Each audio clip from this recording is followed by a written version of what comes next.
Encore une fois, parce que avec tous les fériés, c'était pas garanti. Donc j'ai le plaisir aujourd'hui de vous parler d'Android Navigation. Alors je vais me présenter rapidement.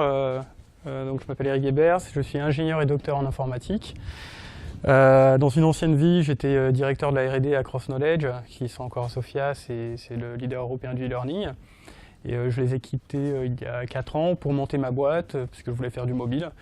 Et donc j'ai fondé une société qui s'appelle TwoChunks, qui permet de faire des vidéos participatives. Alors, dans TwoChunks, je me suis retrouvé à bosser avec du natif iOS Android, donc j'ai une bonne connaissance des deux technos. Et malheureusement, les chiffres d'affaires n'étaient pas assez hauts au niveau de TwoChunks, donc là j'ai commencé une activité de freelance depuis le début de l'année. Et j'ai le plaisir de bosser avec Teach on Mars, qui sont juste à côté.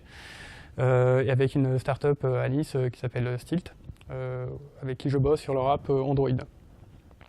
Donc voilà, rapidement. Pour avoir une petite idée, donc vous avez une petite idée de ma personne, pour avoir une petite idée de vous finalement, est-ce que je pourrais savoir qui fait du dev Android dans la salle?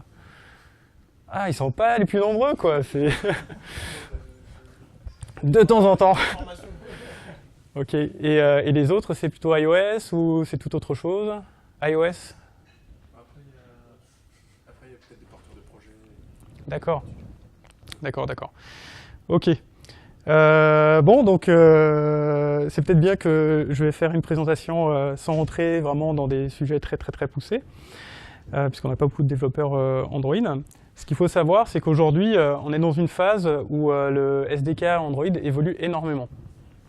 Donc ça évolue énormément avec quoi notamment? Donc je vous ai dit en intro que j'ai fait une application Android en native avec du Java. Et entre-temps, donc, pour bosser sur une nouvelle application Android, je suis allé voir un petit peu les nouveautés. Alors bien sûr, il y a Kotlin, ça c'est certain. Mais depuis l'année dernière, il pousse fortement donc, Jetpack, où le but finalement, c'est d'avoir la possibilité d'installer des parties du SDK et de les faire vivre leur vie de manière indépendante pour qu'on soit un peu plus rapide sur tout ce qui est bug fix, évolution fonctionnelle des composantes, des briques du SDK. Donc ça, c'est ce qu'ils appellent Jetpack, qui change un petit peu comment on importe finalement les ressources dans Android. Alors ce qui est sympa avec Google, c'est qu'en général, ils mettent les moyens. Donc pour pousser les développeurs à adopter Jetpack dans Android Studio, vous avez un petit bouton, vous cliquez dessus et ça convertit votre projet entièrement en Jetpack. Donc ça va faire les modifications nécessaires au niveau de tous vos fichiers de layout, au niveau de vos imports de librairie.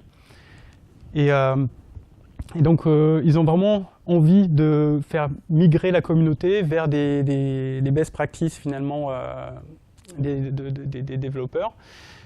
Puisque, pour ceux qui ont développé sur Android depuis un certain temps, vous savez qu'on en revient de loin. Les premières versions du SDK étaient très restrictives. On avait beaucoup de limites au niveau de la gestion de mémoire, au niveau de la gestion des datas.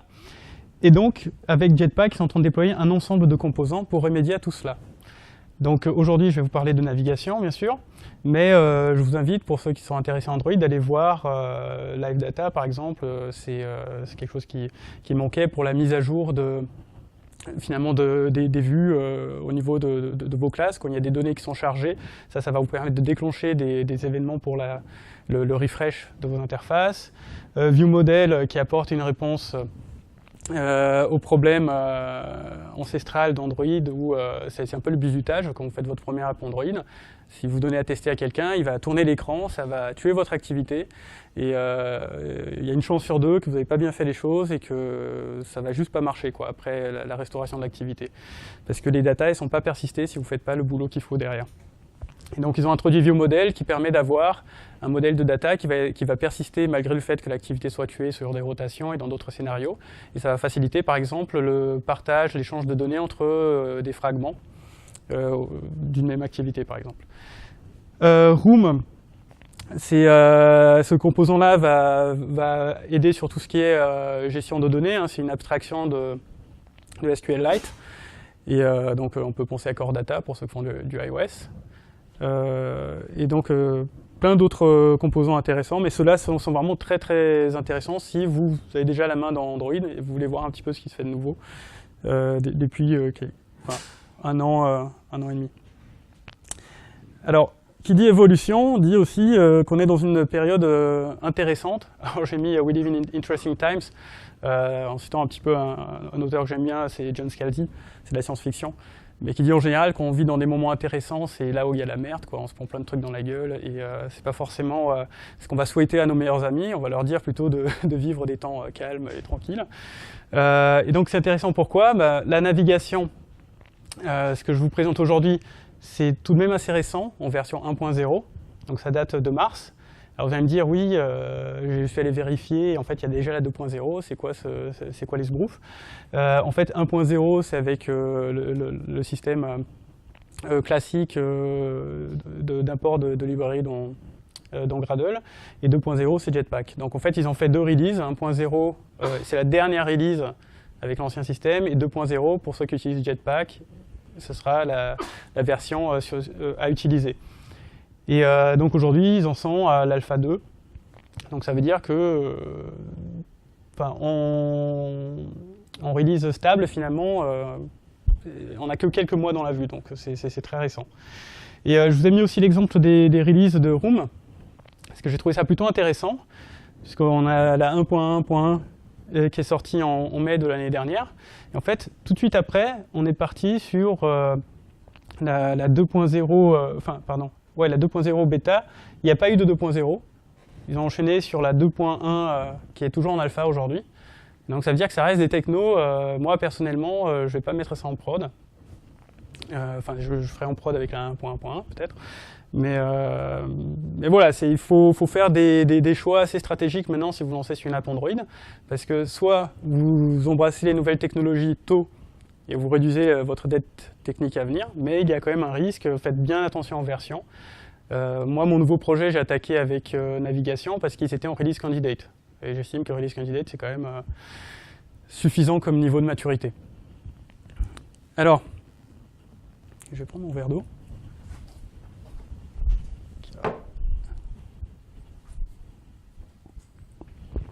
Alors le principe de Android Navigation, on a trois entités, on va dire, qui sont au cœur du composant. Donc on va voir ce qu'on appelle un navgraph, et qui est une représentation des différents écrans de votre app, et finalement des navigations qui vont être faites entre ces différents écrans. Donc pour ceux qui ont fait iOS, je pense que ça vous fait penser forcément à Storyboard. Moi personnellement, je ne suis pas fan de Storyboard.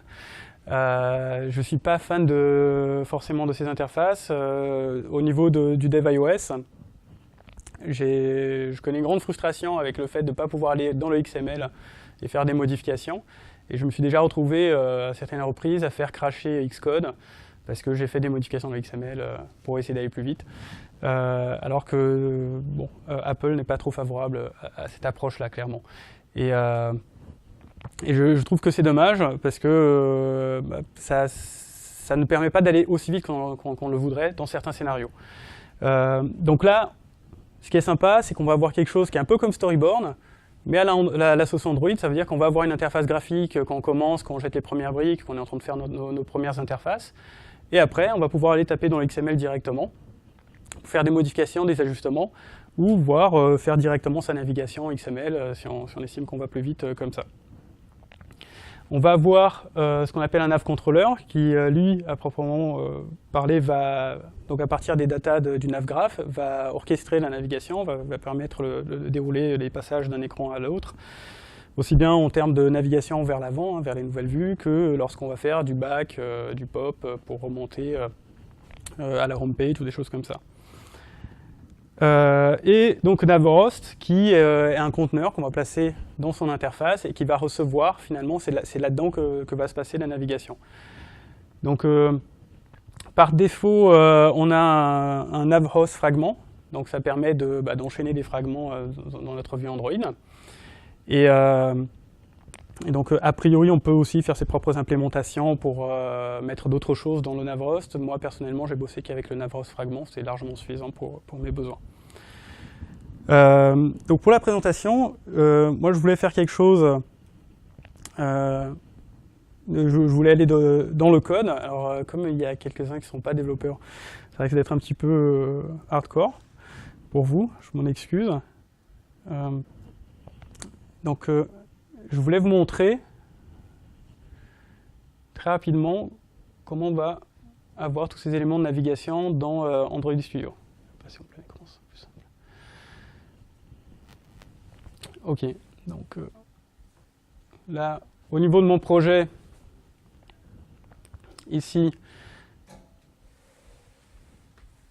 est-ce que vous voyez bien le texte? Il faut que j'augmente encore. Peut-être augmenter.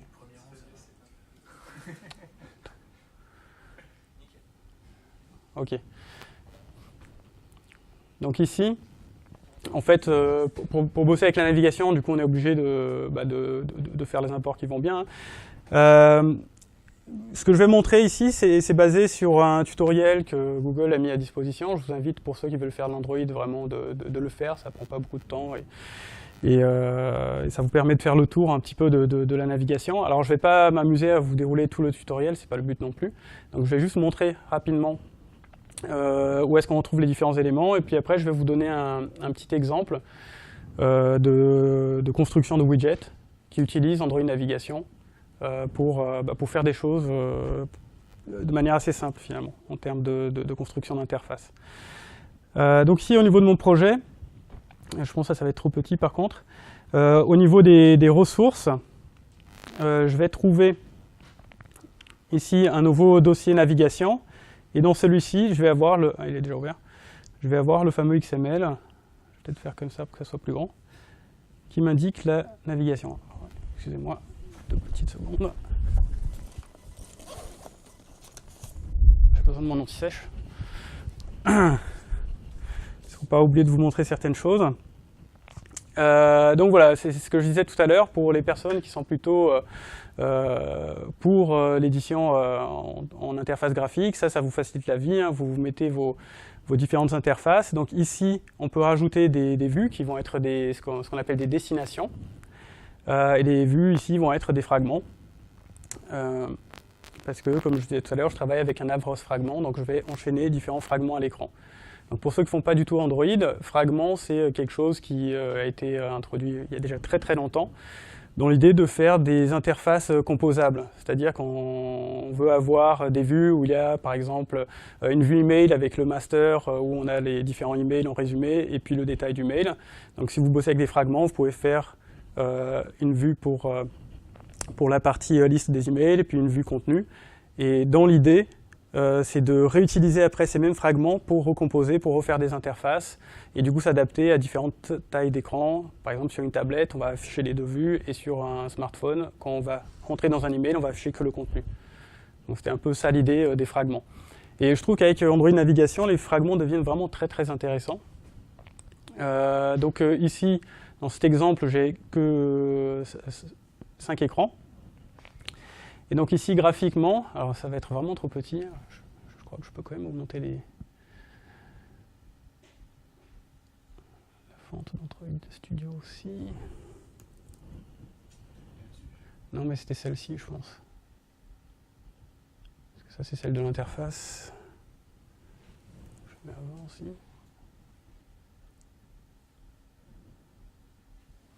Ouais, en même temps, c'est pas extraordinaire. Ici, pour chaque fragment, je vais avoir un identifiant. C'est un identifiant en tant que destination, c'est là où on va vouloir aller. C'est comme ça qu'on va pouvoir faire référence à ce fragment dans le code. Je vais pouvoir dire quelle est la classe de ce fragment. Et je vais vous le montrer dans XML aussi après. On va avoir le détail de quel contenu, quel layout je dois afficher. Et ici, vous allez avoir des actions de navigation. Donc vous allez pouvoir définir graphiquement la navigation entre vos différents écrans. Alors comme je vous disais tout à l'heure, ce qui est sympa quand on bosse sur Android, c'est que on peut aller taper dans le XML. Et donc ce XML, on va retrouver exactement ce qu'il y avait à l'écran précédent. Donc on a un élément racine navigation. Et ici dans notre description, on va avoir différentes destinations, et chaque destination, c'est un fils de cet élément navigation. Donc ici, j'ai un premier fragment, donc la destination Home. qui va être du type, donc ça c'est ma classe, HomeFragment. J'ai un petit label, et ici j'indique le layout. Le layout c'est juste pour la partie graphique, pour que ça puisse afficher le bon layout et qu'on voit l'écran qui correspond à ce qu'on veut faire. Ici on a la définition d'une action, donc l'action c'est la flèche qui est une action de navigation, et on va pouvoir appeler cette action au niveau du code après. Il y a un petit truc qui peut porter à confusion, c'est que on va parler pour une action de la destination de départ et de la destination d'arrivée. Je sais que sur les premières lectures de navigation, ça peut porter à confusion, donc faites bien attention. Destination, c'est vraiment un écran qu'on peut afficher. Et donc, je trouve que le wording, il n'est pas super subtil, et ça peut porter à confusion quand vous rentrez dans l'utilisation d'Android Navigation. Là, vous voyez que je peux avoir donc la destination, et je peux avoir des animations définies directement au niveau de mon action. C'est-à-dire que quand je vais activer mon action, ça va faire la transition entre les écrans en respectant les animations que je déclare. Donc, je ne vais peut-être pas trop détailler le XML. Alors, s'il y a des questions, posez-les-moi, parce que j'ai plutôt tendance à ne pas vouloir entrer trop dans des sujets techniques, comme l'audience n'est pas trop Android. OK. Donc, ça, c'était la définition de... La définition de ma navigation, et donc qui me permet de préparer une navigation au travers de ces différents écrans. Ici, mon activité principale, j'ai donc un linear layout avec ici un fragment spécial. Et ce fragment spécial, c'est le fameux Navros fragment. C'est-à-dire que quand je compose mon layout, je vais choisir une partie, donc je compose mon layout Android comme d'habitude, et je vais choisir une partie dans mon layout où va se passer l'échange des vues qui sont définies dans la navigation. Et ça, c'est assez sympa, parce que ça devient très simple aussi de faire des vues avec des widgets qui sont communs à plein d'écrans, et juste une partie qui change en fonction des actions entreprises par l'utilisateur.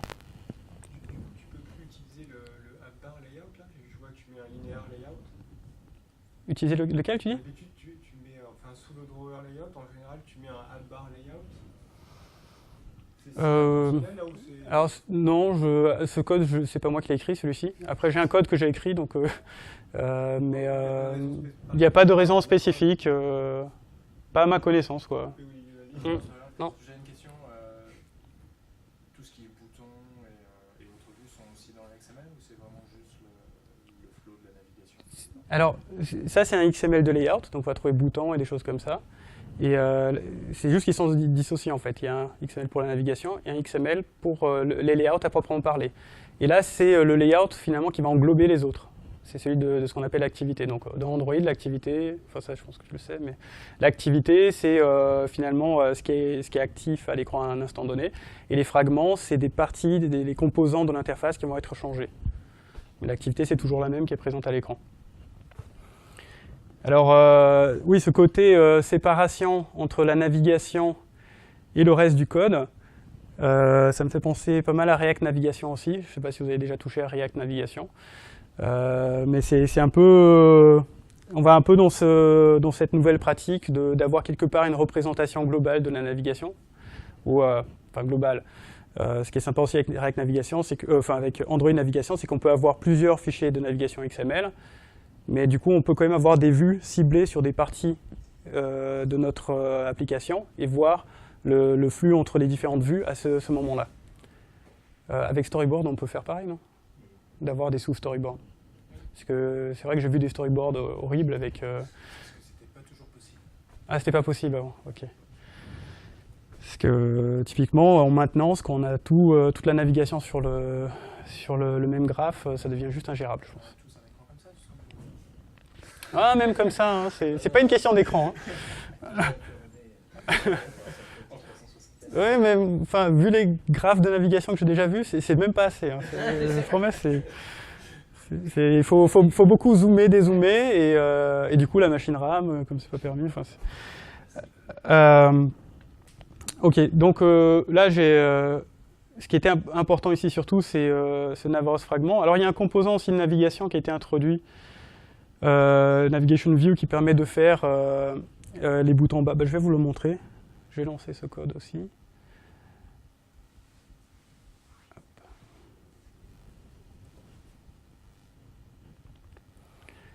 Qui permet de faire finalement une navigation avec comme une tab bar avec des boutons en bas, comme on en voit sur iOS.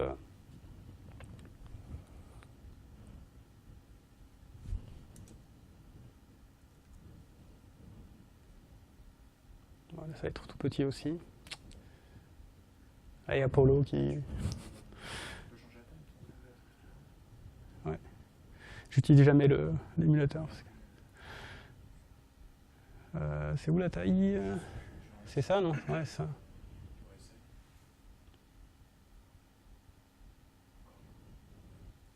Elle est pas resizable, la fenêtre, en fait? Directement la fenêtre? Ah ouais.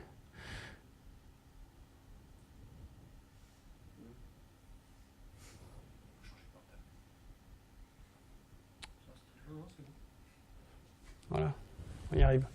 Faut pas dire le mal d'Android. Pour le coup, l'émulateur, je l'utilise jamais, donc je sais pas quelqu'un qui... Enfin, toi, tu l'utilises? Ouais, ça m'arrive pour les layouts comme ça, mais Ok. bon. Donc voilà, ça c'est le rendu de l'application qu'on a vu tout à l'heure. Ça c'est le composant de navigation qui permet de faire ces... Il faut que j'enlève le zoom.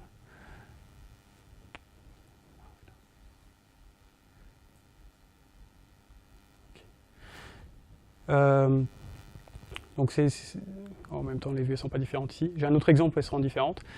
Et à partir du code XML ici, à partir du home screen, quand je clique Navigate pour la prochaine, j'arrive sur l'écran d'après et après si je fais back, je reviens.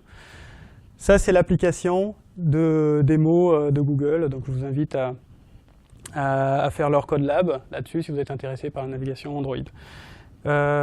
Juste pour ceux qui font du Android très rapidement. Donc en plus de navigation ici, je vous ai montré tout à l'heure, on peut utiliser des animations, donc on les définit en XML et puis on peut y faire référence directement dans le graphe de navigation. Qu'est-ce qu'il y a d'autre d'intéressant? Alors je vais vous montrer la main activity. Donc ça c'est le code de mon activité principale.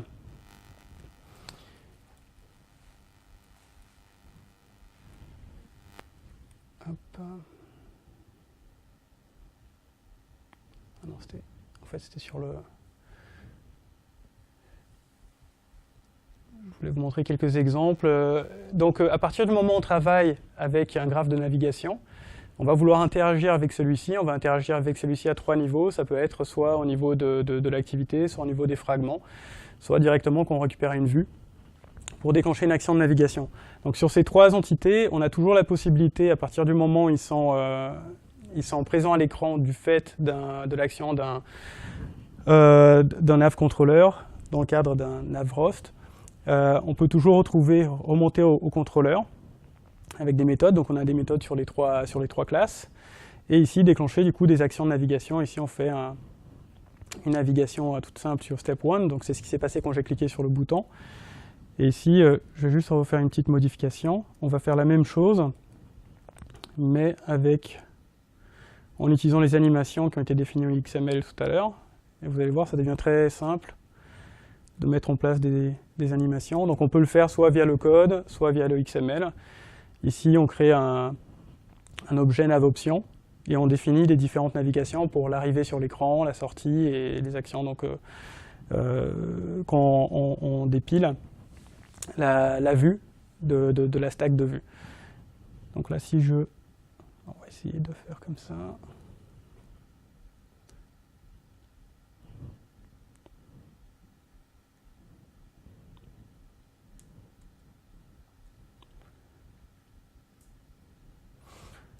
Donc là, maintenant, quand je clique sur Navigate to Destination, j'ai une petite animation de slide. Et pareil sur le back, on va voir ces différentes animations qui sont présentes. La navigation est là aussi pour simplifier d'autres aspects quand on interagit avec l'application, notamment la gestion des deep links. Donc les deep links, c'est quand vous allez cliquer sur une URL et puis ça va vous ouvrir directement quelque chose, une page de contenu spécifique dans votre app.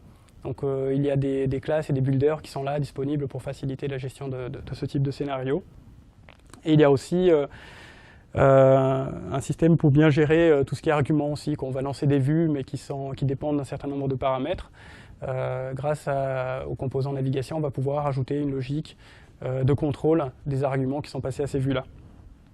Je voulais vous montrer un petit exemple de widget maintenant. Donc,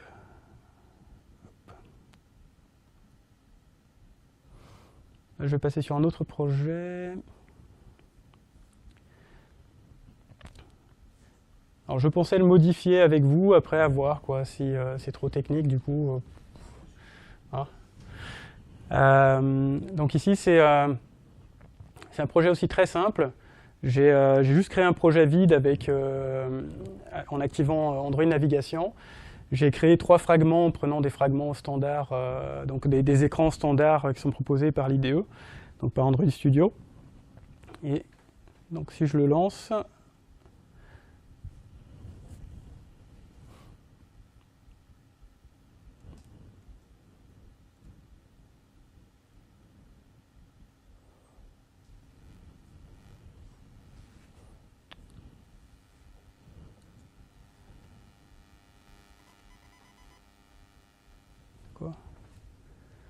alors, je vais avoir l'effet démo.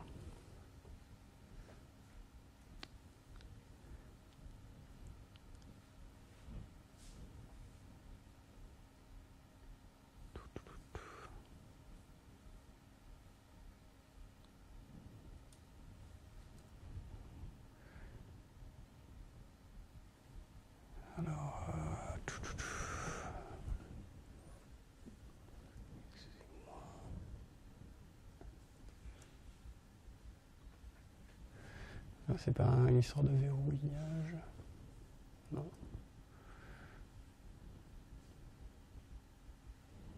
C'est bizarre parce que j'ai pas vu d'erreur de build.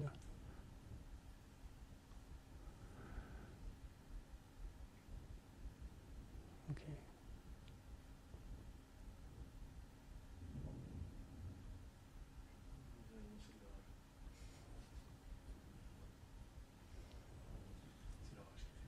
Non, c'est bon. Enfin, je sais pas pourquoi. Donc voilà, j'ai une application toute simple. Et ici, en bas, j'ai créé un petit widget custom. Donc ça fait, vous allez me dire exactement ce que fait le widget par défaut Android. Sauf que quand vous allez commencer à jouer avec le widget Android, vous allez voir qu'il y a des comportements un petit peu, enfin qui peuvent être pénibles dans certains cas, et qui va peut-être vous amener à faire votre widget custom. Donc ça, c'est le widget Bottom Navigation View. J'ai déjà vu des gens qui font quelques hacks dessus. Si vous tombez en tant que freelance sur un client qui vous dit je veux 4 boutons exactement de cette manière-là, il va falloir faire des modifs au niveau de ce composant-là, parce que jusqu'à 3 éléments, il dispose de cette manière-là, donc avec une distance égale entre les éléments. Et dès que vous passez à 4, il les regroupe tant qu'ils ne sont pas actifs. Et c'est celui qui est actif qui est mis en avant. Donc j'ai fait un petit widget qui permet de passer à 4 si on veut en gardant un layout équidistant. Et ça vous permet de voir aussi que c'est assez facile de faire des widgets quand on utilise Android Navigation pour gérer la navigation entre les différents écrans. Et ça vous permet après de faire des widgets en plaçant les boutons sur le côté si vous voulez, ou peu importe où. Et donc, ça c'est le widget, on va dire, en version premier jet. Donc j'ai 3 boutons, et puis quand je clique dessus, je vais naviguer entre mes différents fragments. Donc comme je l'ai dit, c'est juste des fragments par défaut d'Android Studio. Et donc ici, dans ce projet, donc ma navigation, vous allez voir, c'est très brut de fonderie ici, puisque j'ai juste déclaré mes 3 écrans, je n'ai même pas déclaré les actions. Parce que pour les actions de navigation, vous avez le choix, soit vous faites navigate sur votre nav controller en indiquant l'ID de la cible, tant qu'elle est définie tant que c'est une destination de votre graphe, ça marchera, soit vous déclenchez l'action. Donc j'aurais tendance à dire la bonne pratique, ça serait de faire l'action et déclencher l'action pour que le graphe soit le plus représentatif possible, si vous décidez de travailler avec le graphe. Mais là, pour faire vite, pour l'exemple, je me suis permis d'appeler directement l'ID du fragment à montrer. Donc là, il n'y a rien de particulier, hein, c'est juste une navigation avec les 3 fragments. Et dans mon activité, alors, je vais montrer le layout d'abord. Et donc ici, dans mon layout, donc j'ai un constraint layout, un layout avec des contraintes. Là aussi, on se rapproche d'iOS. Ils sont en train de tout copier. Hein. Avec mon navhost fragment qui prend la plupart de l'écran, ici, et qui s'arrête au niveau au top de mon linéaire layout ci-dessus, qui lui, alors je vais me mettre en design peut-être, qui lui regroupe les 3 boutons. Donc ça, c'est cette partie-là vide, c'est le navhost. Et ici, donc j'ai un linéaire layout avec les 3 boutons. Et donc dans main activity, de manière assez simple, hein, j'ai juste sur la création de la vue, j'ai fait une petite méthode utilitaire pour mettre les listeners. Et ici, j'ai une méthode pour dire quel est l'écran qui doit être affiché au niveau de l'icône, parce qu'il y a une surbrillance sur l'icône, vous avez peut-être remarqué tout à l'heure sur l'app. Et donc, quand je clique sur un bouton, qu'est-ce qui se passe? En fonction du bouton, je vais définir la target. Donc, si c'est le premier bouton, c'est le fragment avec l'ID blanc. Deuxième, item fragment. Et troisième, +1 fragment. Ça trouve le nav controller et ça lui dit de naviguer sur notre cible, à destination. Et ici, j'ai juste fait la modification, ce serait un peu l'approche naïve pour dire j'ai changé d'écran, je mets à jour mon bouton. Donc si je fais ça, j'ai exactement ce qui tourne à l'écran là. C'est-à-dire que quand je navigue, j'ai bien mon effet de surbrillance. Par contre, cet effet de surbrillance est déclenché sur l'action. Et c'est ça qui est mauvais ici, c'est que si on navigue avec les boutons Android, on perd l'effet de surbrillance. Et donc pour gérer ce type de situation, donc à partir du moment où vous voulez qu'il y ait un feedback si l'utilisateur navigue avec les autres moyens de navigation sur son app Android, au niveau de votre composant de gestion de navigation, c'est assez simple. Donc là, je vais juste enlever ça qui ne va plus servir à rien.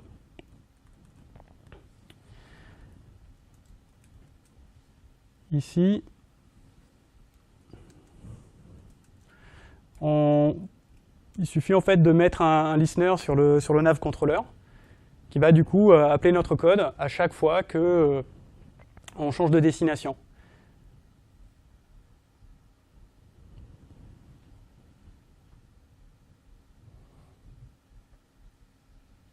Donc, je vais juste refaire la build.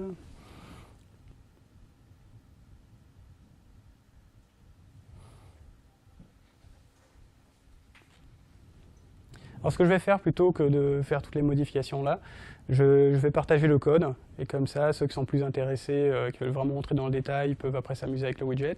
Et quand je le partagerai, je mettrai 4 boutons, parce que ça change fondamentalement rien par rapport à ce que je vous ai montré là. C'est juste qu'il y a plus de boutons et qui s'affichent de manière proportionnelle sur le bas de l'écran.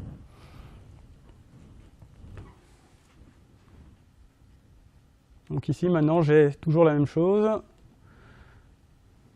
Mais quand je vais faire back, du coup, j'ai bien un retour qui est fait au niveau de mon widget.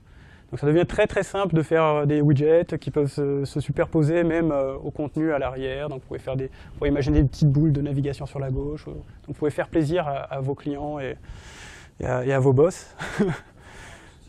Ah. Oui, pour l'utilisateur, c'est une autre discussion. Mais bon, c'est des fois, il faut trouver le bon compromis, ergonomie, satisfaction client. Et ce qui est bien là, c'est qu'on peut aller vite et du coup faire faire plusieurs essais et les valider assez rapidement. Voilà, je vais pas rentrer plus en détail, mais s'il y a des questions, je répondrai avec plaisir. L'éditeur d'XML, il est assez robuste quand tu joues avec, si tu fais des conneries. Non, mais un éditeur de XML, c'est robuste à la base. Le souci sur iOS, c'est tous les identifiants automatiques et ce qui se passe après au niveau du projet et tout. Et du coup, on peut casser assez facilement un lien au niveau du projet Xcode. Et c'est pour ça que je ne recommande pas vraiment aux personnes d'aller éditer le XML dans Xcode. Et je trouve ça un peu dommage d'Apple d'avoir fait ça comme ça. Mais bon, c'est comme ça. Après, je connais des développeurs iOS qui ont décidé du coup de pas faire de storyboard du tout et même de interface builder.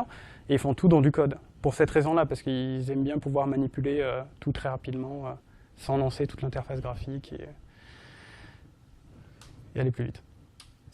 Est-ce que tu es aidé un peu dans la communication entre les fragments? Ou est-ce que tu fais comme d'habitude ça c'est le view model du coup, qui permet de... Pour chaque fragment, je peux instancier un view model et ça va être, je peux le partager entre les fragments par exemple. Je pensais au cas où tu fais une séquence d'onboarding où tu saisis des infos sur l'utilisateur, tu as 2-3 infos, et à la fin tu collectes tout ce que tu as récupéré. Oui. Donc alors, moi sur le projet où j'utilise navigation, je l'utilise à 2 niveaux. Pour l'instant, j'utilise sur une interface de navigation centrale à l'application. Du coup, ça ressemble un peu à ça, quelque part. Ouais. Ça permet d'aller sur les différentes sections de l'application. Et après, déjà sur la création de compte utilisateur. Mais j'ai une création de compte utilisateur en mode wizard et je récupère tout à la fin.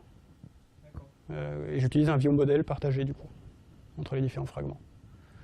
Parce que c'est vrai que la communication entre fragments aussi, elle était un petit peu compliquée des fois. C'est pas compliqué, mais il y a du code à écrire. Là, justement, il y a très peu de code à écrire pour avoir quelque chose qui marche bien. Donc, pour l'instant, navigation, tout ce que j'ai fait, j'arrive à converger très vite dessus, donc je suis plutôt très satisfait. Et au niveau du cycle de vie, par exemple, qu'est-ce qui se passe si tu veux sauver un état là? Par exemple, dans ton appli, tu reçois, tu sais, les problèmes habituels, le bundle instance et tout ça. Là. Alors c'est comme d'habitude, il y a des choses à gérer. Donc, par exemple, ViewModel, ça ne va pas résoudre des problèmes si l'activité passe en background et que tout est tué pour... l'onglet, le tab dans lequel tu étais, quand tu... Ça, typiquement, je fais une sauvegarde de l'identifiant. Ça, tu fais comme avant. Ah ouais. Donc je le restaure quand on restaure l'activité. Et c'est pour ça que c'était intéressant d'avoir quelque chose qui met à jour le widget par rapport à là où on est avant, parce que du coup je garde l'état dans l'activité et je bascule sur le bon écran toujours. Et du coup, pour la gestion des fragments, tu n'as plus à faire les opérations de commit, replace, non. Ça, c'est fait tout seul. Voilà, et ça c'est vraiment bien. Et tu as accès à ce code, non? Tu t'imagines qu'il doit générer du code pour faire ça, ou c'est vraiment intrinsèque? Ça, faudrait voir ce qui est compilé, parce que là, il n'y a rien qui est ajouté en tant que code au niveau de l'app. À proprement parler, il n'y a pas de classe qui est générée ou des choses comme ça. Par contre, comme tout le code Google, en fait, tu peux aller voir comment ça se passe. L'idée, c'est pas non plus d'aller voir ce qui a été produit. Ce qui est bien, c'est de ne plus avoir de soucis vraiment sur la gestion de fragments. C'est très très simple. Je me rappelle, quand j'avais commencé TuChunks, j'avais tout fait en fragments en train de me dire c'est génial parce que le côté composant, c'est bien, c'est réutilisable. Et là, j'avais pêché par... c'était la surarchitecture. Et en fait, j'ai eu tellement de soucis avec les fragments, parce que je pense que c'était pas assez mature non plus à l'époque, où j'ai eu vraiment des comportements très bizarres, et au bout d'un moment, je me suis dit, bon, on arrête les frais. Parce qu'ils ont leur propre cycle de vie aussi, donc...